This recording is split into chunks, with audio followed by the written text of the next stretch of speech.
Hi, my name is Ed Molleo, and I lead Maine's public health volunteer programs. I'm the administrator for the Maine Responds Emergency Volunteer Registry System, as well as the state coordinator for the Maine Medical Reserve Corps. My position is a part of the Maine Center for Disease Control and Prevention's Public Health Emergency Preparedness, or PHEP, program. If you haven't heard of us before, it's not terribly surprising, as there are only 7 members in our team. The PHEP program is responsible for the development and implementation of public health emergency planning and the coordination of emergency resources during any disaster or response with a public health or healthcare component. Our program also administers the Hospital Preparedness program, so we regularly engage with healthcare facilities of all types. Of course, the novel coronavirus, otherwise known as COVID-19, has us incredibly busy these days. I think I have the coolest job on the PHEP team. We have specialists in other areas such as behavioral health, communications, planning, training, and logistics. Through my own work in Maine Responds, however, I get to delve into each of these other functional areas all the time in order to support our volunteer strike teams.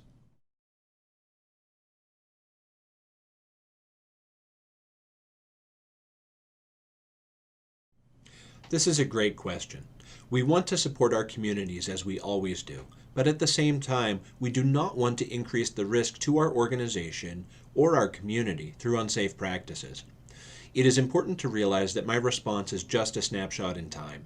An hour from recording this, Maine CDC and the Governor's Office might determine that additional precautions should be provided to the public.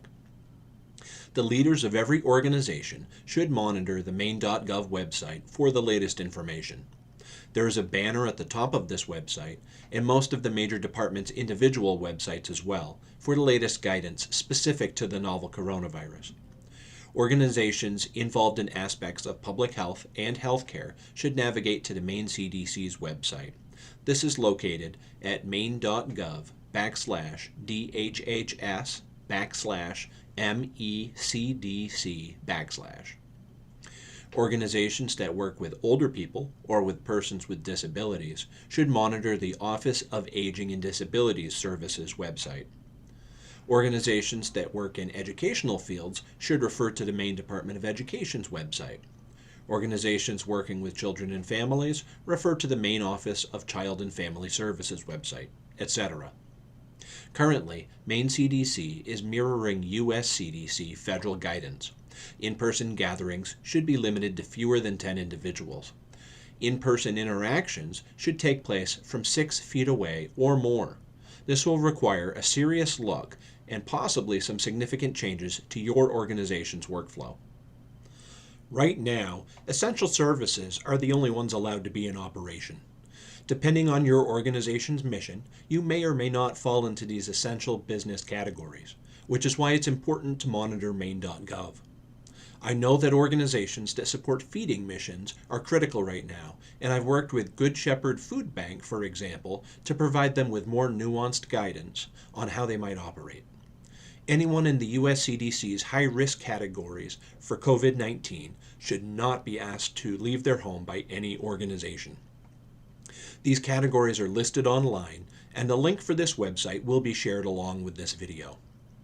Importantly, your organization should advise these volunteers they are not eligible for out-of-home activities if they fall into any of these categories, but you must also not ask individual volunteers how they fall into these categories, as that qualifies as protected health or HIPAA-protected information. This may require more flexibility on the part of your organization compared to your standard operating procedures.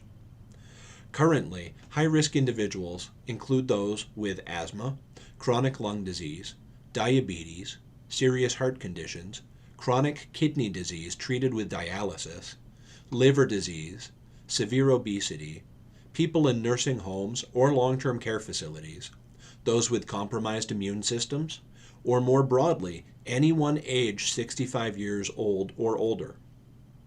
This last category is especially relevant in the state of Maine, since our citizens have the highest median age of any state in the U.S.